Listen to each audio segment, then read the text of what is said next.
Existe una línea en el orden mundial que nunca debe ser cruzada. Es la prohibición de cuestionar los estándares de las grandes potencias. Es la prohibición de dudar del manual de instrucciones, cuyas directrices deben seguirse al pie de la letra. Las naciones que han cruzado esta línea han pagado un precio altísimo, sin excepción, y muchas han desaparecido de la historia. Sin embargo, ha surgido un pueblo que ha ignorado continuamente este tabú. No se detuvieron a pesar de las advertencias. Insistieron en ir en contra de la dirección que otros aconsejaban y siempre repitieron elecciones diferentes. Estas personas parecían no escuchar nunca. El problema es que esas elecciones, a nivel nacional, eran acciones que absolutamente no deberían haberse permitido. A pesar de todo, ese país no se detuvo hasta el final. ¿Qué destino le esperaba a esa nación obstinada? Ahora comenzaremos esa historia. No creo en esta clase. No, en general, no creo en este tipo de historias. Cada vez que aparecen palabras como país milagroso o crecimiento extraordinario, mi instinto se pone inmediatamente en guardia. Aprendí que esas gloriosas historias suelen estar más cerca de la propaganda. Por eso, ese día, me senté en mi asiento con los brazos cruzados. Mi nombre es Sofía García. Estudio Ciencias Sociales en la Universidad de Stanford. Tengo un interés especial en dos campos: la economía política y las relaciones internacionales. Soy una persona que valora las cifras y las comparaciones. En lugar de historias de éxito, soy del tipo que prefiere examinar los datos. Ni siquiera creo completamente en las palabras del profesor. Mi costumbre es no aceptar nunca nada sin pruebas. La clase de ese día era sobre teoría del desarrollo internacional. Unos 100 estudiantes estábamos sentados en el gran auditorio. El profesor se paró lentamente frente a la pizarra e hizo una pregunta. ¿Qué pasaría si un país siguiera estrictamente el manual de las grandes potencias? Era una pregunta inofensiva. La mayoría de los estudiantes respondieron de manera similar. Mantendría la estabilidad, evitaría riesgos, se volvería predecible. Yo también asentí. Preguntas como esta siempre vienen con la misma respuesta. El profesor dio ejemplos concretos. Chile, la nación que siguió más fielmente las recomendaciones del FMI y el Banco Mundial, abrieron sus mercados temprano, privatizaron con decisión y cumplieron rigurosamente con las políticas de austeridad. El resultado, se convirtieron en el país más estable de América Latina, con una excelente calificación crediticia nacional, sin grandes desastres políticos o económicos. El profesor continuó mencionando a Filipinas, un país que se integró completamente en la red de suministros centrada en Norteamérica. Atrajeron inversiones de manufactura a gran escala, valoraron firmemente los estándares y las reglas. El empleo se estabilizó y las exportaciones crecieron significativamente. Consolidaron su papel como base logística para las políticas norteamericanas. También se mencionó la historia de Ghana, un país que aceptó el ajuste estructural del FMI y la apertura financiera, se enfocaron en el sector de servicios y lograron estabilidad financiera. La tasa de crecimiento se mantuvo estable. Ghana en África también apareció, un buen estudiante que siguió fielmente las recomendaciones de las organizaciones internacionales. Recibieron altas calificaciones por su democracia y transparencia financiera. Fueron clasificados entre los países seguros de África. El profesor concluyó que estos países no habían fracasado. De hecho, habían tomado decisiones muy sabias. Los estudiantes asintieron. Yo también. No había nada que refutar. La estabilidad es una virtud y es racional. Sin embargo, el profesor hizo una pausa. Un breve silencio pasó y dijo, sí, pero estos países tienen algo en común. El ambiente en el aula cambió sutilmente. No hay avances tecnológicos. La modernización de la estructura industrial está estancada. El poder de decisión siempre está en el exterior. El profesor continuó lentamente. Están en la economía mundial, pero no son quienes deciden el rumbo de la economía mundial. Una extraña sensación se deslizó. Ser elogiado, pero ¿por qué se sentía tan incómodo? Cuanto más se repetía la palabra estabilidad, más extrañamente sofocada me sentía. Era la historia de un país exitoso, pero se sentía como si no hubiera una página siguiente. Justo en ese momento, el profesor hizo la segunda pregunta. Entonces, ¿qué pasaría si no se sigue este manual? Esta vez, las respuestas de los estudiantes también fueron similares. Serían sancionados, aislados diplomáticamente, la economía podría colapsar, la mayoría fracasaría. Pensé para mis adentros, esta pregunta ya tiene la respuesta. Todos sabemos lo que pasa si se ensambla un mueble sin instrucciones. Quedará torcido, sobrarán tornillos y la estructura no será sólida. Ya sea un automóvil, un electrodoméstico o un avión, es lo mismo. Seguir el estándar es seguro, pero ajustarlo arbitrariamente conduce a accidentes. Por eso, se nos enseña a seguir las instrucciones. Creía que con las naciones era igual. El profesor dio otro ejemplo. Argentina, un país que se desvió de las recomendaciones del FMI, persiguiendo obstinadamente su propia política monetaria. Inflaron las finanzas. El resultado, defaults repetidos e inflación, la confianza se derrumbó. También se mencionó a Venezuela. Ignoraron el orden del mercado, aumentaron los controles, expulsaron el capital extranjero, la industria colapsó, incluso llevó a una crisis humanitaria. También se mencionó la historia de la Unión Soviética. Prohibieron informar sobre los fracasos. No permitieron ajustar los planes. Sofocaron la evaluación en el terreno. La estructura se rigidizó. Y finalmente el régimen colapsó. El profesor concluyó que la mayoría de los países que no escucharon, de hecho, perecieron. Hasta ese momento, creía que la elección diferente era la peor. Escuchar obedientemente trae estabilidad. Eso es de sentido común. La verdad es que la mayoría de los países que no escuchan perecen. El profesor volvió a hablar. La mayoría de los países que rechazan este manual fracasan. Esta es una verdad irrefutable. Los estudiantes asintieron. Yo también. Algunos tomaron notas en sus cuadernos, y en todo el auditorio se extendió una atmósfera de por supuesto. Justo en ese momento, un estudiante en la primera fila levantó la mano. Profesor, entonces la conclusión no es ya obvia. Si no escuchas, el país estará en peligro. Algunos estudiantes rieron entre dientes, una sonrisa de acuerdo. Yo también asentí a sus palabras. Levanté la mano. Profesor, viendo estos ejemplos, el punto en común es demasiado claro. No escuchar y perecer. ¿No es esto casi una ley?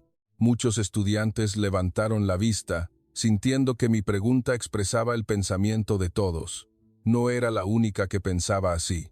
El profesor no respondió de inmediato. En cambio, caminó lentamente hacia la pizarra y escribió una sola frase. Plan B.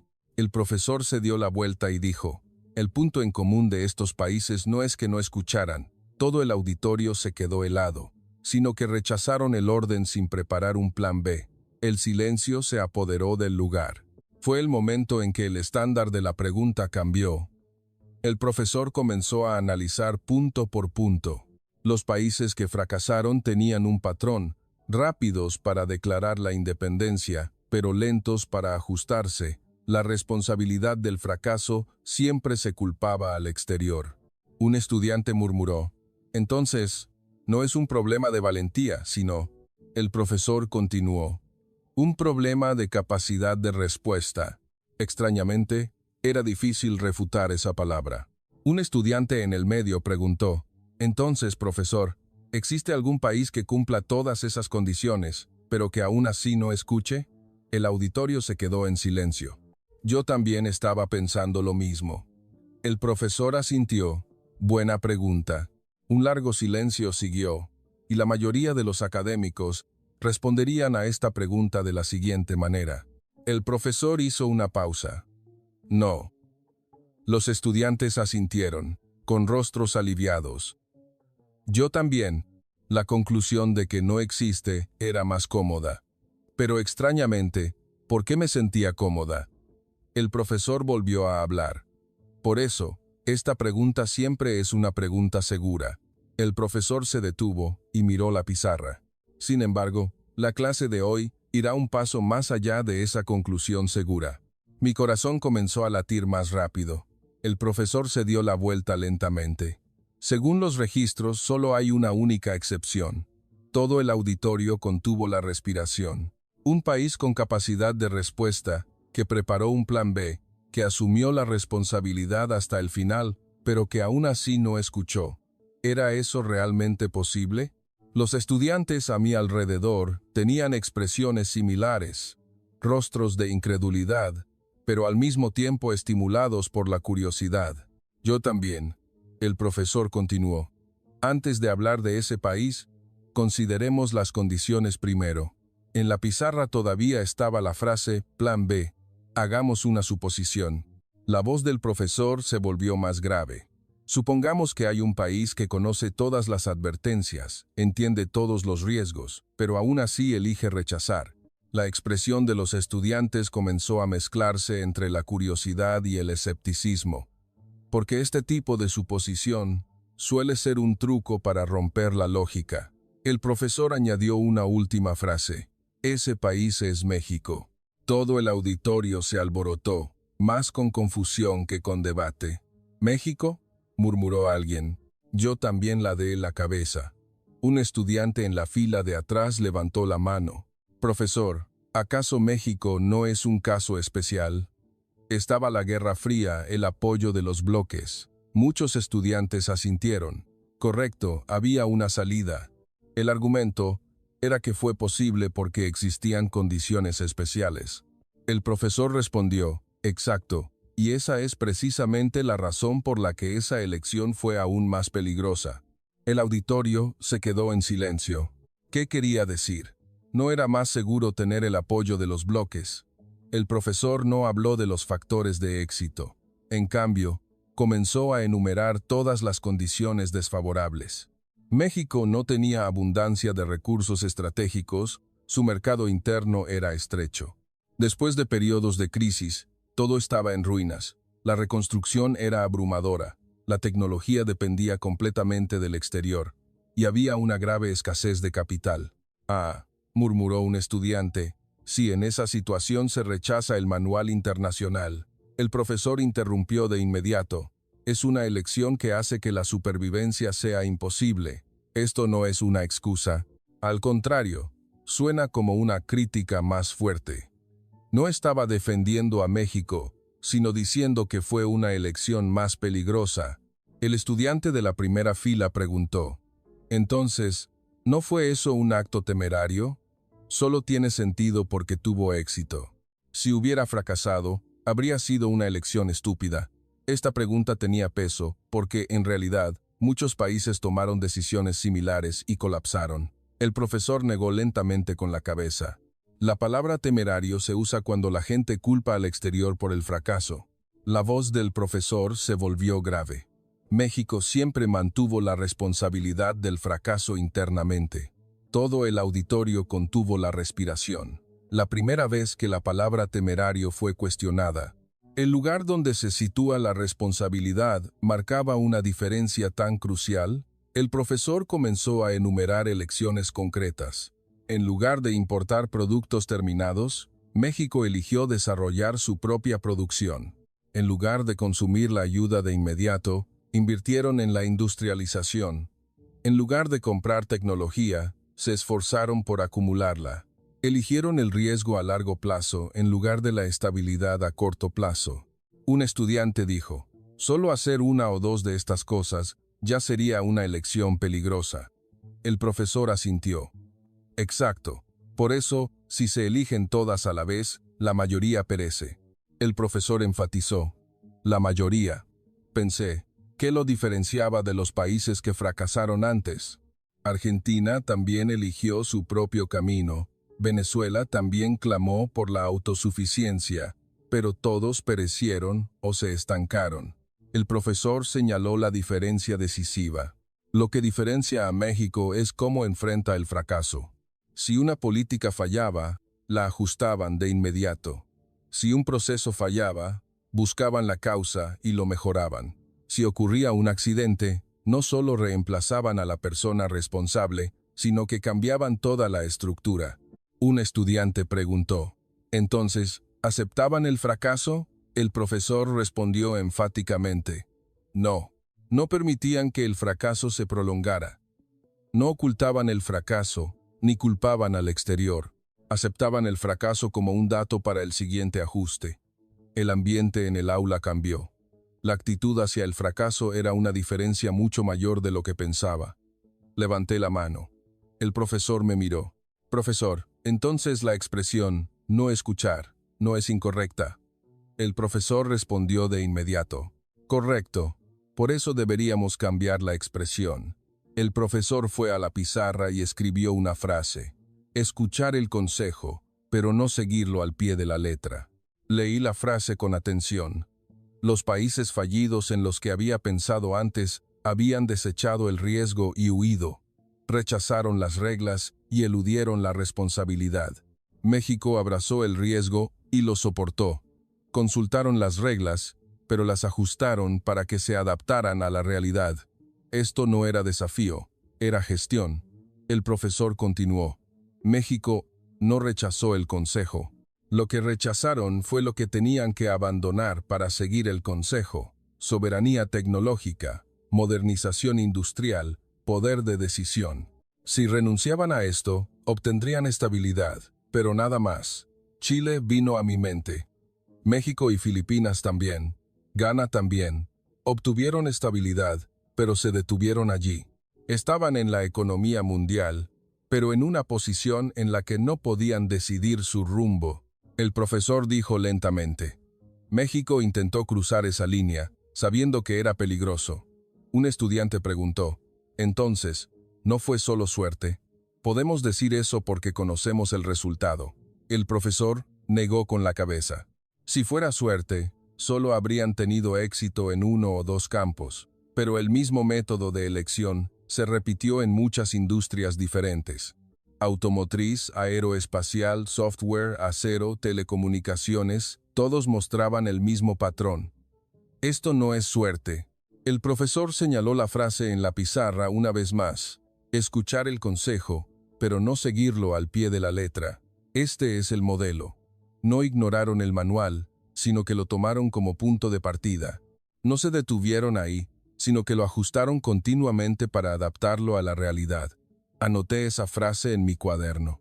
La duda desapareció, solo quedó el estándar. El profesor dijo la última frase. Ahora el problema no es por qué tomaron esa decisión. El profesor hizo una pausa. Sino cómo soportaron esa elección, qué estructura permitió este método. Los estudiantes ya no preguntaban, comenzaron a tomar notas. Yo también. Realmente quería saber cómo lo habían soportado. ¿Qué hizo a México diferente? ¿Qué sistema hizo posible que estas elecciones se mantuvieran? El profesor se preparó para pasar al siguiente tema. El auditorio estaba en silencio pero tenso. Cuando se mencionó el nombre de ese país, no hubo burlas, no hubo excusas. Solo se presentaron las condiciones primero. Y a medida que esas condiciones se acumulaban, las nociones preconcebidas comenzaron a desmoronarse. El profesor dijo enfáticamente, a partir de ahora, no solo hablaremos de México. Veremos juntos qué hicieron otros países y en qué se diferenció México. No había lugar para excusas. Comenzó la comparación directa. El profesor tomó la primera industria, la automotriz. La industria automotriz es una industria peculiar. La voz del profesor se volvió grave. La escala es demasiado grande y el trabajo demasiado complejo. Por lo tanto, no puede haber un manual detallado. Los estudiantes se concentraron. Un automóvil necesita decenas de miles de piezas. El proceso de trabajo tiene miles de pasos y las variables ocurren constantemente. El clima, el suministro, los materiales, la asignación de personal. ¿Puede un manual cubrir todo esto? El profesor miró a los estudiantes. Imposible. Un estudiante levantó la mano. Entonces, ¿qué se debe hacer? El profesor respondió. La mayoría de los países optan por retroceder. Intentan seguir las instrucciones más seguras posibles. Si surge una variable, detienen el trabajo primero, informan a sus superiores y esperan instrucciones. porque esa es la forma más segura. El profesor hizo una pausa. Pero México fue diferente. El auditorio estaba en silencio. En las plantas de ensamblaje de México, nunca lo hacían al pie de la letra. Si había una forma mejor, la probaban de inmediato. Desataban su creatividad para terminar más rápido. Creaban constantemente nuevos métodos. Un estudiante preguntó, ¿no es eso peligroso? El profesor negó con la cabeza. Peligroso, pero asumían la responsabilidad. Tomaban decisiones en el acto y se responsabilizaban en el acto. Si fallaban, lo corregían de inmediato. Si tenían éxito, se convertía en el nuevo estándar. El profesor dio un ejemplo concreto, incluso el orden de ensamblaje. Seguir el manual es seguro pero lento. En las plantas mexicanas, intentaron cambiar el orden. Encontraron un flujo de trabajo más eficiente. Lo mismo con los métodos de logística de piezas. Hay un orden fijo, pero lo reorganizaron para adaptarse a las condiciones reales del lugar. Como resultado, el tiempo de producción se redujo significativamente. El profesor fue al punto principal. Precisamente porque no escucharon, pudieron desatar una mayor creatividad. Y esto condujo al desarrollo sobresaliente de la industria automotriz. Es por eso que México mantiene una posición de liderazgo mundial en la manufactura. El profesor agregó, al principio, dependían del diseño de Detroit o de Alemania. Compraban los planos y pagaban regalías por cada vehículo. Básicamente, producción bajo licencia. Pero al construir realmente los autos, se encontraban constantemente con detalles que no coincidían con los planos. Los ingenieros automotrices mexicanos no lo ignoraron, lo ajustaron continuamente. Esos ajustes se acumularon y se convirtieron en datos para un estilo mexicano de producción.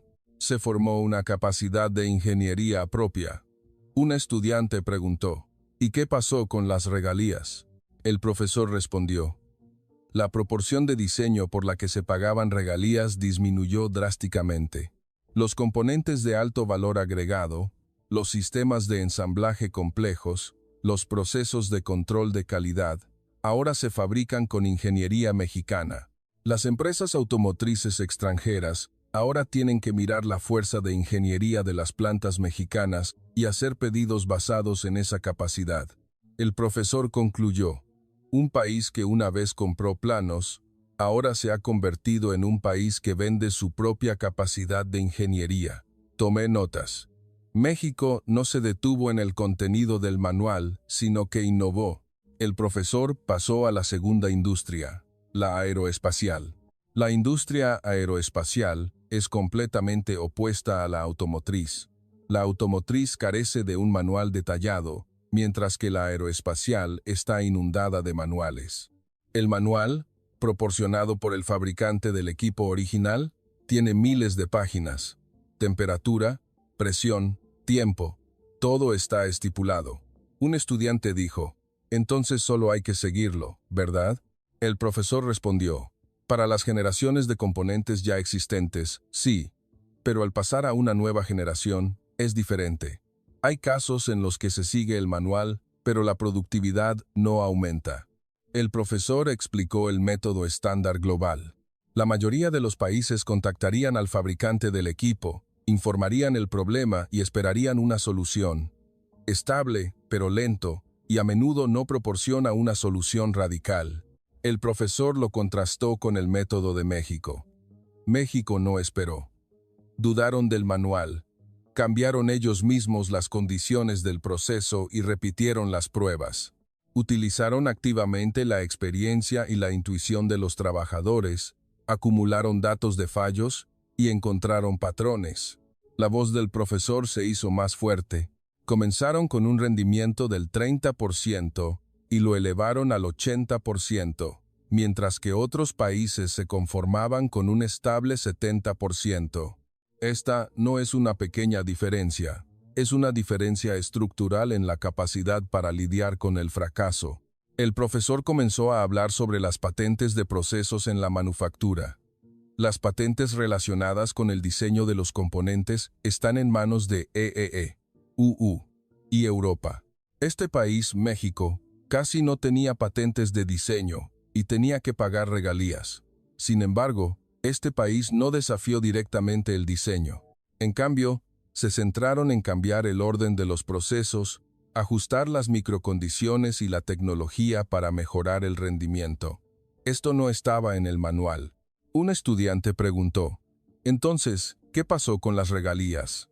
El profesor respondió, «Las regalías de diseño todavía se tenían que pagar, pero las patentes de proceso, las patentes de know-how de producción en masa, las patentes de mejora del rendimiento, comenzaron a ser lideradas por México. El flujo de regalías cambió. México ahora se convirtió en el receptor de regalías por patentes relacionadas con el proceso y la producción en masa». El profesor concluyó, «México no robó el diseño. Hicieron suya la tecnología para que el diseño pudiera funcionar. Automotriz y aeroespacial. Dos industrias completamente diferentes, pero el patrón era el mismo.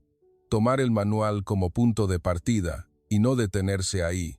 El profesor pasó al tercer tema, las telecomunicaciones móviles y la expansión de la red. El ambiente en el aula cambió. La teoría básica y las patentes de tecnologías como el 4G o el 5G están en manos de empresas estadounidenses, europeas y asiáticas. Los operadores de telecomunicaciones de todo el mundo pagan constantemente regalías por cada dispositivo y cada estación base. México no fue una excepción. Al principio, tuvieron que pagar enormes tarifas por el uso de patentes. El profesor señaló el problema.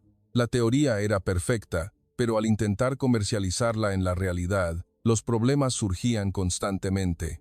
Estaciones base inestables en geografías difíciles, baterías de dispositivos que se agotaban rápidamente en climas cálidos, calidad de llamada inestable en áreas densamente pobladas. Otros países esperaban soluciones del proveedor de la tecnología. El profesor explicó la elección de México. Pero México vio la tecnología no como algo que se compra y se usa, sino como un sistema que debe operar en el terreno. Mejoraron los métodos de operación de las estaciones base, optimizaron la gestión de energía de los terminales, desarrollaron nuevas tecnologías de traspaso de red. En este proceso, se acumularon en gran número patentes de operación, patentes de mejora y patentes para resolver problemas en el terreno. El profesor habló del resultado. México se convirtió en un estándar para la implementación práctica de estas tecnologías. Incluso los gigantes tecnológicos utilizaron los resultados de las pruebas de México como un estándar global. La estructura de regalías cambió. Pasó de solo pagar a una estructura de negociación mutua. El profesor fue al punto principal. México no inventó la tecnología celular, pero fue el país que la convirtió en una tecnología viva. El profesor fue a la pizarra y comenzó a resumir. Otros países. El manual es la respuesta correcta. El cambio es un riesgo. La responsabilidad se difumina. México.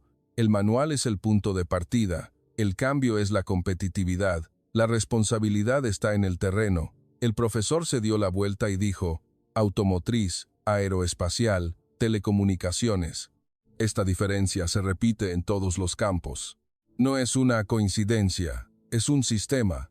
El profesor enfatizó, México no buscó no pagar regalías. Fue el país que invirtió la estructura que los obligaba a pagar regalías. Si solo sigues la patente, no puedes escapar de la posición de usuario. México fue el país que experimentó eso antes que nadie. Me di cuenta de que esto no era una historia de alabanza nacional. Era el análisis de un sistema que había operado de manera diferente bajo las mismas condiciones. Por eso era tan difícil de refutar. El profesor preguntó, si este método se expande a la infraestructura nacional y la política económica, ¿qué tipo de elecciones se harían? Los estudiantes se concentraron. Yo también. ¿Y si todo el país, no solo la industria, operara de esta manera? El auditorio estaba en silencio pero tenso. En la industria automotriz, llenaron los vacíos del manual con creatividad. En la aeroespacial, dudaron del manual y lo ajustaron. En las telecomunicaciones, fueron más allá de donde se detenía la patente. Los tres tenían el mismo patrón. Escuchar el consejo, pero no seguirlo al pie de la letra, y pasar de ser un país que paga regalías a un país que cambia la estructura de las regalías. El profesor escribió una frase en la pizarra. La industrialización tiene un camino ortodoxo recomendado internacionalmente. El profesor miró a los estudiantes. Primero, recibir ayuda y comenzar con industrias ligeras, desarrollarse lentamente, enfocarse en la industria de consumo. Este es el libro de texto de la economía del desarrollo. Los estudiantes asintieron. Yo también aprendí eso. Un estudiante levantó la mano. Profesor, si se sigue ese camino, al menos no se irá a la quiebra, ¿verdad? El profesor asintió.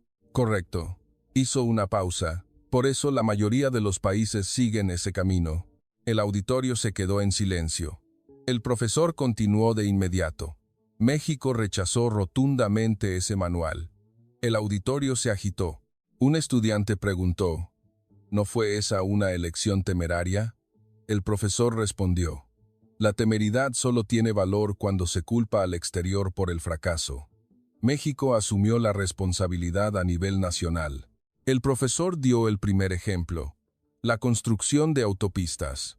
En la década de 1960, la tasa de propiedad de automóviles en México era lamentable. La recomendación de la comunidad internacional era clara. ¿Por qué construir autopistas cuando no hay autos? Los ferrocarriles son más eficientes. La rentabilidad de la inversión es incierta. Un estudiante dijo, incluso mirándolo ahora, no parece lógico, ¿verdad? El profesor respondió, por eso todos se opusieron. El profesor enfatizó, y por eso solo México lo hizo. El profesor dio un ejemplo comparativo. Miren a Filipinas. La situación era casi idéntica. Baja propiedad de automóviles, economía centrada en el campo. Filipinas siguió estrictamente la recomendación de las organizaciones internacionales. Cuando haya demanda, construiremos carreteras. Ese era el principio. El profesor también mencionó a la India. La India también fue similar. Un enfoque seguro, lento y por etapas. El profesor habló del resultado. Las carreteras en Filipinas y la India aumentaron, pero el movimiento de las industrias fue limitado. La eficiencia logística mejoró, pero la estructura industrial no cambió. La disparidad regional incluso se solidificó más. El profesor lo contrastó con México. México construyó autopistas a pesar de la falta de demanda. Construyeron la red logística primero. Obligaron a las industrias a moverse. Crearon la demanda sin esperarla. El profesor concluyó, otros países esperaron la demanda. México creó la demanda. Esta no fue una elección sobre carreteras, fue una elección para cambiar la estructura nacional. Tomé notas. No esperar la demanda. El profesor pasó al segundo ejemplo. El proyecto de la planta siderúrgica. La evaluación de la comunidad internacional fue unánime. El acero no es adecuado para los países en desarrollo, la tecnología y el capital son demasiado costosos. El precio del fracaso no es algo que México pueda soportar. Un estudiante preguntó, si fracasaba, ¿no podría colapsar la economía nacional?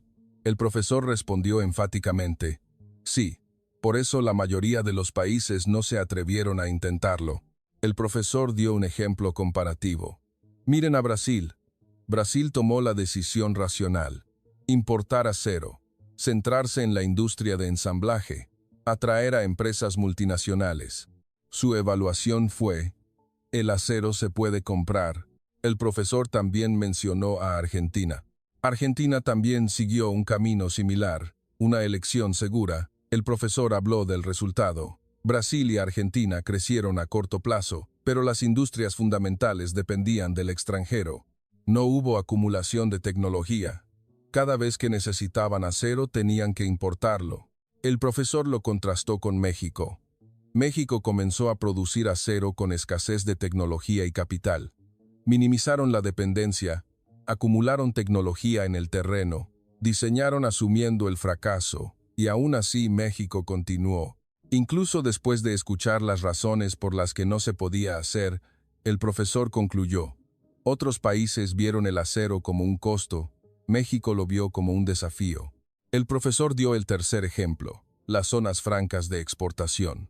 El manual internacional era claro. Primero, estabilizar el mercado interno, luego relajar lentamente el comercio proteccionista por etapas. La exportación es para después. Un estudiante dijo, ¿no es eso el sentido común de la economía? El profesor respondió, es el sentido común, y todavía está en los libros de texto. El profesor dio un ejemplo comparativo. Miren a Chile. Chile siguió el libro de texto, protegió el mercado interno, implementó políticas de sustitución de importaciones, cortó la competencia con el extranjero. El profesor también mencionó a Perú. Chile y Perú fueron similares, priorizaron la protección de las empresas. El profesor habló del resultado. Las empresas de estos países se volvieron complacientes bajo la protección. No se formó la competitividad de exportación. Cuando tuvieron que enfrentarse a la competencia internacional, colapsaron. Fracasaron en transformar su estructura. El profesor lo contrastó con México. México se centró en la exportación hasta el punto de casi abandonar el mercado interno. Atrajo a empresas extranjeras, obligó a las empresas nacionales a enfrentarse a la competencia internacional. Solo las empresas que sobrevivieron se mantuvieron. El profesor concluyó, otros países protegieron a las empresas. México entrenó a las empresas. El profesor comenzó a vincular los tres ejemplos: autopistas, planta siderúrgica, zonas francas. El punto en común era solo uno. México nunca escuchó la palabra lentamente. Construir la autopista ahora, construir la planta siderúrgica ahora, intentar exportar ahora. Decidieron que todo tenía que ser ahora. Levanté la mano. Profesor, ¿no es eso algo que solo se puede decir conociendo el resultado? ¿Y si fue solo suerte? El profesor respondió, si fuera suerte, solo habría tenido éxito en uno o dos campos, pero el mismo método de elección se repitió en muchas industrias diferentes. El auditorio se quedó en silencio. El profesor continuó, también hubo muchos países que no escucharon y perecieron. Zimbabue ignoró las advertencias internacionales y su moneda colapsó. Algunos países de Medio Oriente rechazaron la transferencia de tecnología y no escaparon de la dependencia de los recursos.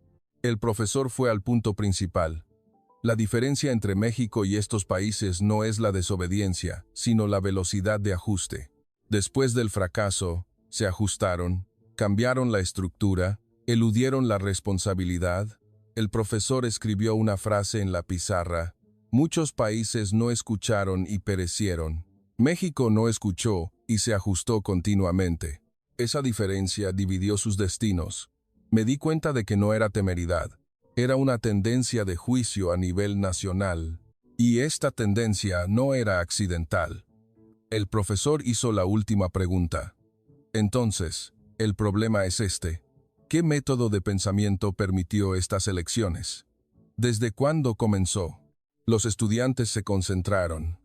Yo también. ¿Esta tendencia existía incluso antes de la industrialización? El profesor continuó. México no es el país más desobediente. Es casi el único país que fue desobediente, pero que asumió la responsabilidad hasta el final. Esa desobediencia necesaria creó una nación industrial. El auditorio estaba en silencio pero tenso. Filipinas e India esperaron la demanda. México creó la demanda. Brasil y Argentina compraron acero. México hizo acero. Chile y Perú protegieron a las empresas. México entrenó a las empresas. Todas fueron elecciones a las que la comunidad internacional se opuso, pero México no escuchó. El profesor afirmó, hasta ahora hemos visto las industrias modernas. Hizo una pausa. Sin embargo, elecciones como estas no aparecieron de repente en la era moderna. El auditorio se concentró. Esta era la etapa de explorar los orígenes, no de elogiar. El profesor dio el primer ejemplo. El sincretismo cultural. La norma cultural en las Américas coloniales era clara. La civilización significaba adoptar los modelos europeos. El arte, la religión, la administración. La innovación local era vista con sospecha. Un estudiante preguntó, ¿era necesario crear algo completamente nuevo? El profesor respondió, por eso nadie lo hizo. El profesor enfatizó, excepto México. El profesor comparó. Otros países adoptaron los modelos europeos casi sin cambios. Hubo adaptaciones menores, pero dentro del sistema existente. Era una mejora dentro del sistema.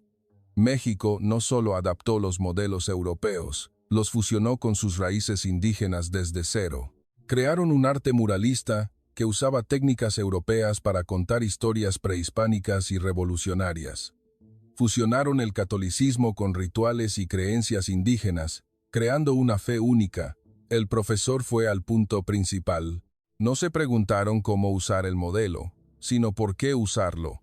Esto no es innovación tecnológica, es desobediencia en la definición del problema.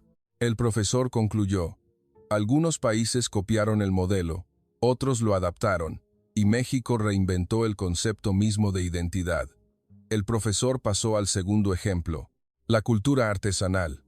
La cultura artesanal en muchas partes del mundo tiene un punto en común, valora el estilo, el estándar, la forma y las reglas son muy estrictas. El cambio individual del artesano está restringido. El profesor comparó China con México. Los artesanos chinos repiten las especificaciones. La calidad uniforme y la previsibilidad son sus ventajas, pero son lentos ante los cambios del entorno. Los artesanos mexicanos comparten principios básicos, pero los métodos detallados varían, se ajustan de inmediato según la región, los materiales y el entorno. Un estudiante preguntó, entonces, ¿no hay control? El profesor respondió, la diferencia está en el método de confianza, no de control. Evalúan por resultados. El fracaso lleva al ajuste. Esto no es no escuchar, es delegar el juicio al terreno. El profesor concluyó, la diferencia entre una nación que protege la forma y una nación que utiliza la forma. El profesor dio el tercer ejemplo, la agricultura. No hay campo con más manuales que la agricultura. El profesor continuó de inmediato, y tampoco hay campo donde los manuales sean menos aplicables que la agricultura. El profesor comparó la agricultura europea. Europa desarrolló métodos estándar para cada cultivo, gran escala, eficiencia y estandarización, pero vulnerables al cambio climático. El profesor lo contrastó con la agricultura mexicana. Pequeña escala, fuertes variaciones de tierra y clima. Consultan los manuales del Ministerio de Agricultura, pero ajustan los métodos anualmente. Esa es la diferencia entre seguir el manual y ajustar el manual cada año. Pensé que era exactamente igual que la estructura de una fábrica moderna. El profesor concluyó, la agricultura mexicana no es no seguir el conocimiento, es experimentar el conocimiento. El profesor dio el cuarto ejemplo, el ejército voluntario. La cultura militar convencional espera órdenes. La directiva del centro es la máxima prioridad. La ventaja es el control y el orden, pero si el sistema de mando colapsa, todo se paraliza. El profesor estudió la historia de México. Hay un gran punto en común en las guerras históricas. Incluso cuando el poder central colapsaba, las organizaciones se formaban en el terreno, desde la Guerra de Independencia hasta la Revolución. Un estudiante preguntó, ¿no es eso desorden? El profesor refutó, si fuera desorden, no podría sostenerse. Esto es juicio distribuido. Poder moverse incluso sin un comandante muestra que la distribución del poder de juicio no es desorden. El profesor estudió los registros históricos. El núcleo de los registros históricos no son los registros de éxito. Registran las opiniones disidentes, registran las políticas fallidas, preservan el proceso de debate, porque el propósito no es el honor, sino el siguiente ajuste. Guardan el fracaso como un dato. El profesor pasó a ejemplos cotidianos. Cuando construyen una casa, consultan los planos pero los ajustan para adaptarse al terreno. Cuando ensamblan un mueble, consultan las instrucciones, pero prueban un método más resistente. Cuando cocinan, consultan la receta, pero la cambian según su propio gusto. Esto no es desafío, es un hábito de intervención. El profesor escribió la estructura en la pizarra. Aprender el estándar es mayor que conflicto con la realidad, es mayor que no seguirlo al pie de la letra, es mayor que ajustar y aplicar, es mayor que acumular resultados. Esta estructura se ha repetido durante cientos de años. Me di cuenta de que los mexicanos no son un pueblo que no escucha, son un pueblo que no cree en seguir las cosas al pie de la letra. Y esa no es una actitud que se haya formado hoy. Si es así, la pregunta es, ¿por qué esta tendencia explotó en el siglo XX? El auditorio se quedó en silencio. ¿Por qué un hábito que había existido durante cientos de años explotó de repente? El profesor concluyó, los mexicanos no son un pueblo que aprendió a no escuchar, son un pueblo que sobrevivió al no seguir las cosas al pie de la letra. El profesor preguntó, acabamos de ver la misma tendencia, pero queda una duda. ¿Por qué esta tendencia fue un enemigo en la antigüedad, pero un arma en el siglo XX? Las condiciones de la época habían cambiado. El profesor dijo, sin emoción, el México del siglo XX no tenía opción de rechazar. Después de la revolución, estaban completamente colapsados, sin nada que los protegiera. Eran un país pobre. El fracaso significaba la aniquilación inmediata. Un estudiante preguntó, ¿aún así, la opción de proceder con cautela no era posible? El profesor respondió, esa opción significaba que serían Chile, serían Filipinas.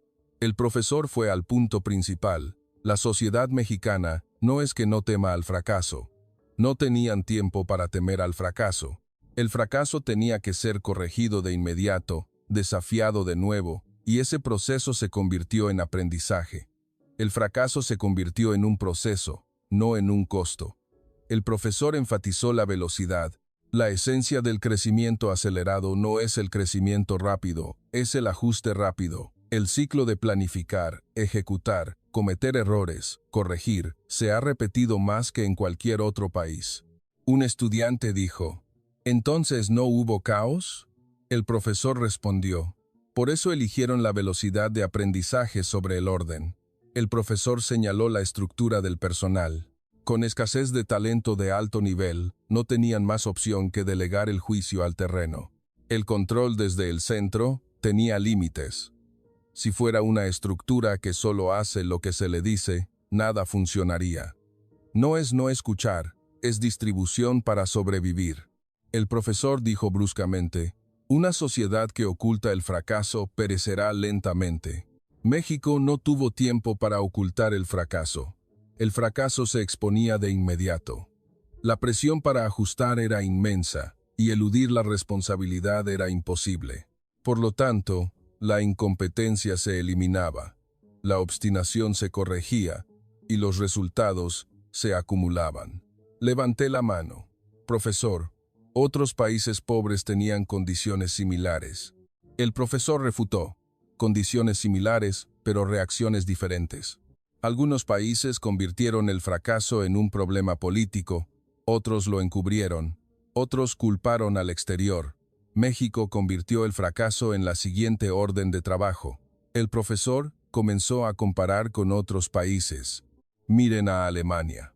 Una sociedad con un manual perfecto. La regla es seguridad. El proceso es confianza. Los trabajadores son seguidores de instrucciones. Y la mejora es el papel de la organización superior. Ajustar arbitrariamente en el terreno se considera un comportamiento condenable. El profesor concluyó, Alemania es una sociedad que no cambia el terreno, sino que lo estabiliza. En Alemania, la gente pregunta, ¿por qué cambiar? Mientras que en México preguntan, ¿qué mejora esto?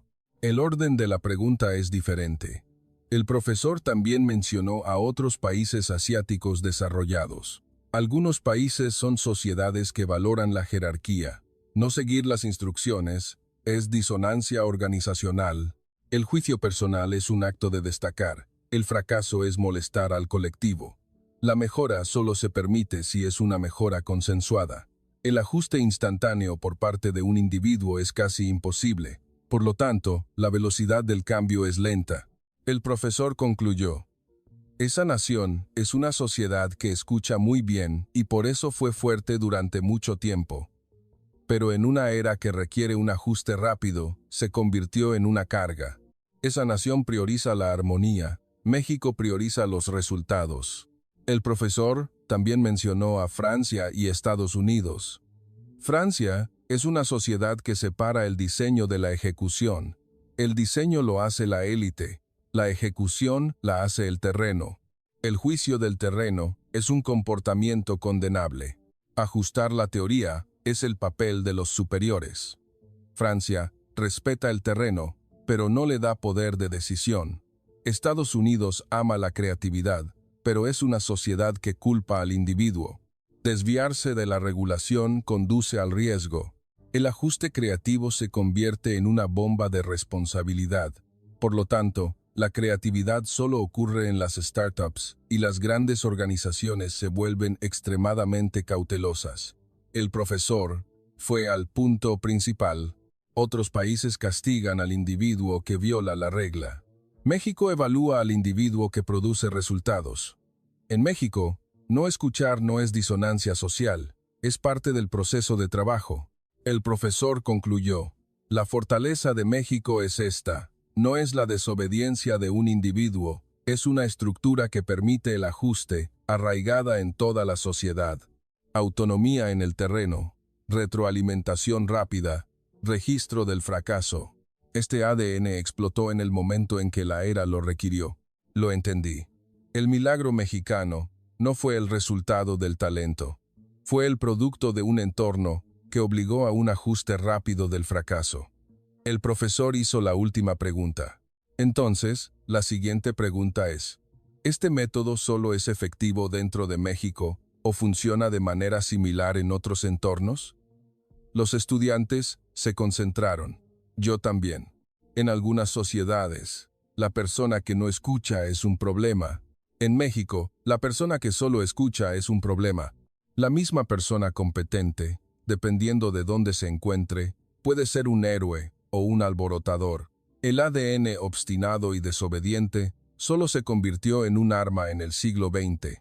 El profesor dijo, el éxito en casa todavía tiene espacio para excusas, porque el entorno es el mismo.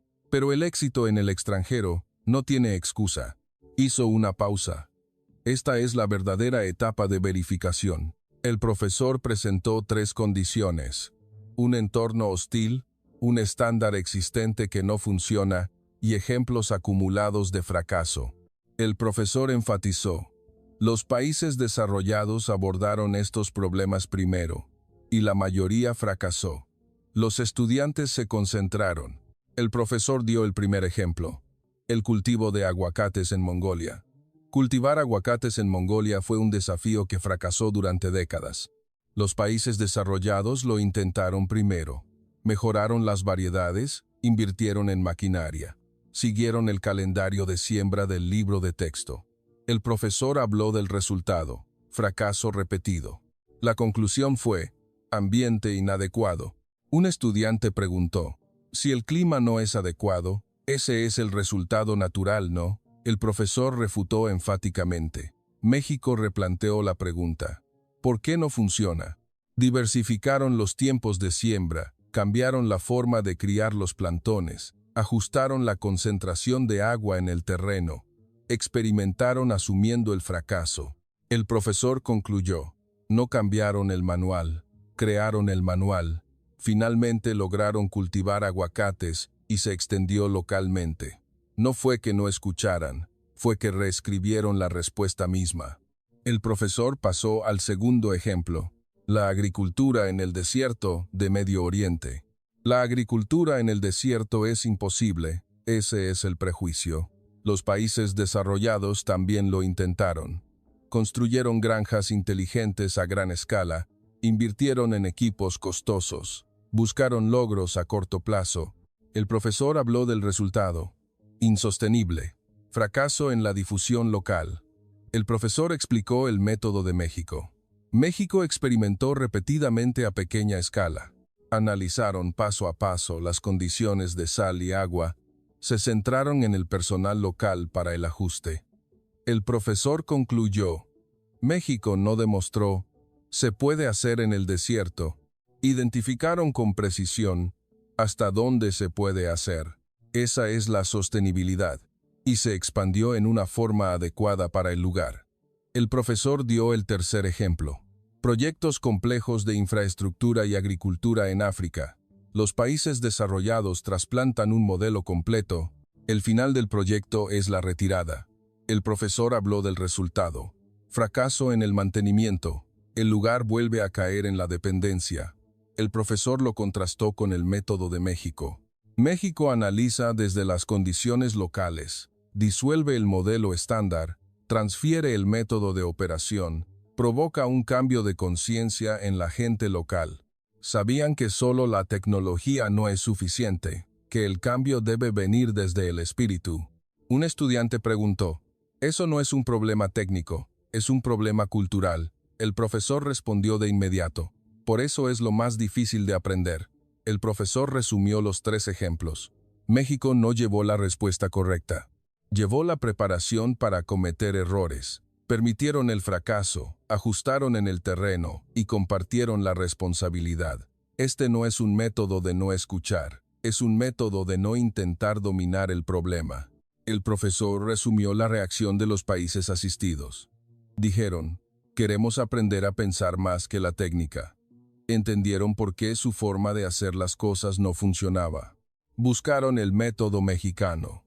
La dirección del respeto era diferente. Sintieron que no estaban recibiendo ayuda, sino resolviendo juntos. Levanté la mano.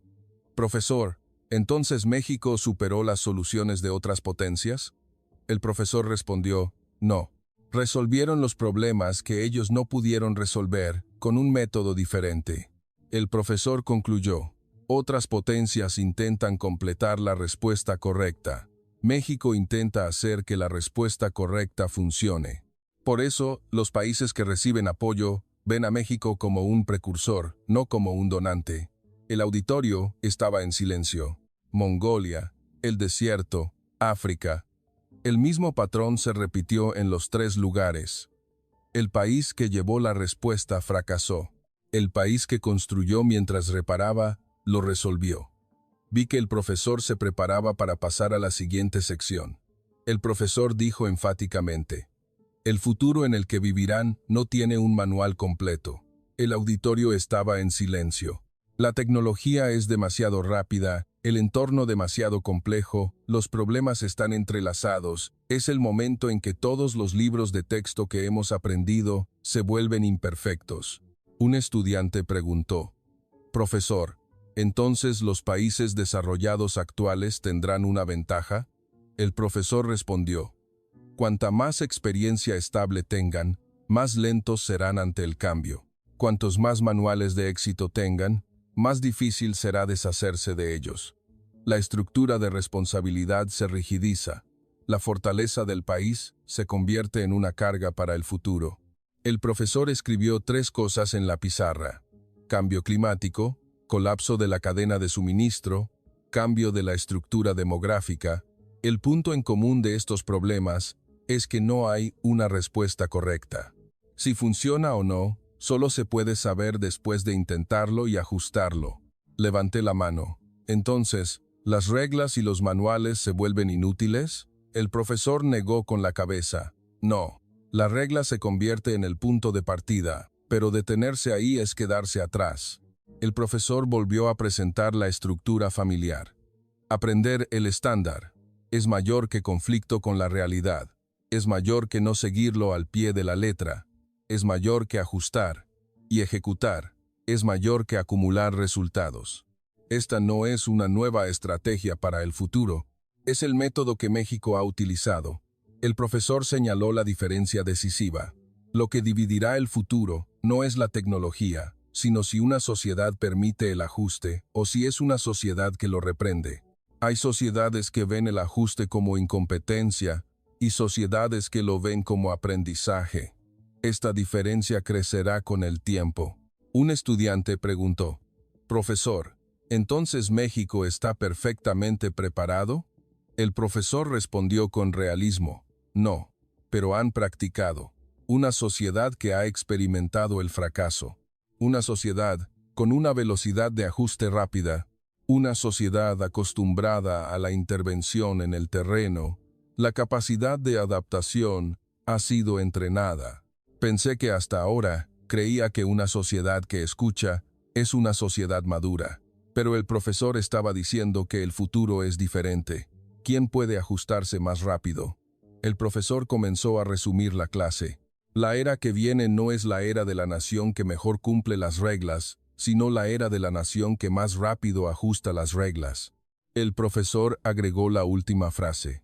No escuchar no es una característica del pasado, es la capacidad de adaptarse al futuro. El auditorio estaba en silencio pero con peso. El profesor dijo en voz baja, ahora solo queda una cosa para ustedes. ¿Cómo recibirán esta historia? Miré mi cuaderno.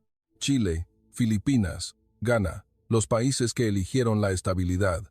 Argentina, Venezuela, los países que no escucharon pero no asumieron la responsabilidad. Y México, que no escuchó pero se ajustó continuamente hasta el final. Automotriz, aeroespacial, patentes, autopistas, acero, todos con el mismo patrón. Tomar el manual como punto de partida y no detenerse ahí. No tenían tiempo para temer al fracaso, ni tiempo para ocultar el fracaso. Por eso, se ajustaron rápidamente. Mongolia, el desierto, África. El mismo método funcionó en el extranjero. No llevaron la respuesta correcta, sino la preparación para cometer errores. El futuro no llegará a quienes escuchen obedientemente. Llegará a quienes puedan ajustar las palabras. Dejé el bolígrafo. Ahora lo entendía de verdad. Sonó la campana que marcaba el final de la clase. Los estudiantes recogieron sus cosas en silencio. El profesor dijo la última frase. La lección de hoy no tiene conclusión. La conclusión es algo que cada uno de ustedes debe llevarse. Esas palabras resonaron extrañamente en mi corazón. Me quedé sentada en mi lugar, sin moverme del auditorio. Abrí mi cuaderno. Solía pensar que las personas que no escuchaban eran irresponsables, que rompían las reglas, que causaban problemas en la organización. Pero después de la clase, esa definición había cambiado. El no escuchar de México no era desafío.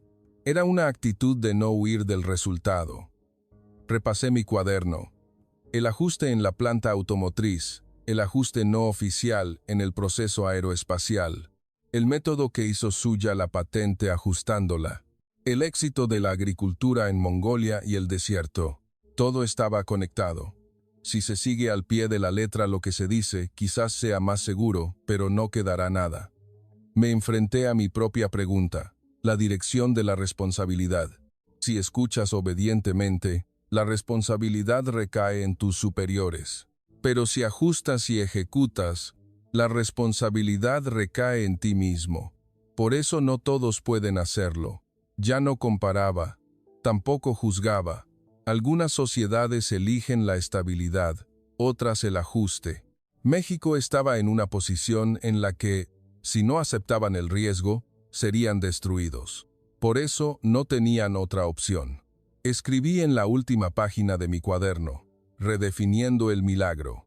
No es el milagro de un genio, no es el milagro del azar, es la historia de las únicas personas que sobrevivieron, porque se ajustaron continuamente hasta el final. Tomé el bolígrafo y escribí la última frase. México logró esto, no porque escucharon obedientemente, sino porque se negaron obstinadamente a escuchar y asumieron la responsabilidad total de ese resultado. Cerré mi cuaderno y salí del auditorio. En el pasillo todavía había estudiantes. Alguien me preguntó, ¿qué tal? No respondí. En cambio, hice una pregunta. ¿Y ustedes? ¿Son de los que viven según lo que se les dice? ¿O de los que ajustan y asumen la responsabilidad? Ese estudiante pensó, por un momento. Yo también pensé. La sociedad que memoriza la respuesta correcta es alcanzada. La sociedad que ajusta la respuesta correcta se adelanta. México es la segunda. Me dirigí a la biblioteca. Quería saber más sobre ese país, México, sobre ese pueblo obstinado que se negó a escuchar y sobre las personas que asumieron la responsabilidad total de ese resultado. La clase había terminado, pero mis preguntas apenas comenzaban. La historia de hoy termina aquí. El país que duda sin cambiar. El país que no se limita al marco de las reglas. El país que experimentó hasta el final con la respuesta que funciona en lugar de memorizar la respuesta correcta. La acumulación de un país que no oculta el fracaso, sino que lo guarda como un registro de ajuste, ha creado el México de hoy. Gracias por ver este largo video. Nos vemos.